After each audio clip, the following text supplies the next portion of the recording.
My name is Nicole Sirotek. I'm a registered nurse. I've been a registered nurse for over a decade. My specialty is critical care, trauma, and flight. Since the start of the COVID pandemic, I've actually been rebranded, I guess you can say, as a leading expert in early intervention strategies executed on a large mass scale using the FLCCC protocol, as well as COVID patient ventilator protective strategies to optimize COVID patients on the ventilators.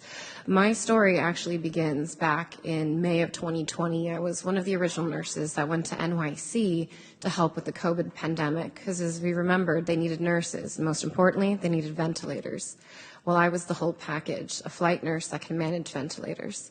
And when I arrived there, the gross negligence and the medical, malfeasance that happened in there and the complete medical mismanagement of these patients is what has led us to the situation that we're in right now.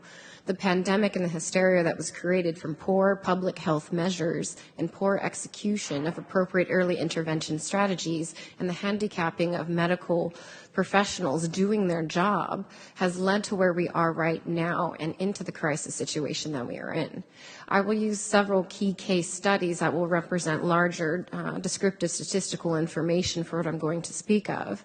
But when I was in New York, and what continues to happen today, is that many of them are not dying from COVID.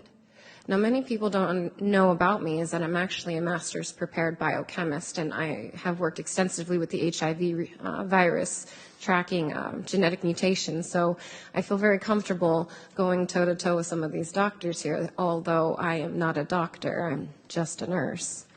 But what we saw on these front lines, we knew what was happening. And when we asked for the ibuprofen, they said, no, it was contraindicated. When we asked, why aren't we giving them steroids? Oh, well, it's not. We're just following orders. Following orders has led to the sheer number of deaths that has occurred in these hospitals. I didn't see a single patient died of COVID. I've seen a substantial number of patients die of negligence and medical malfeasance.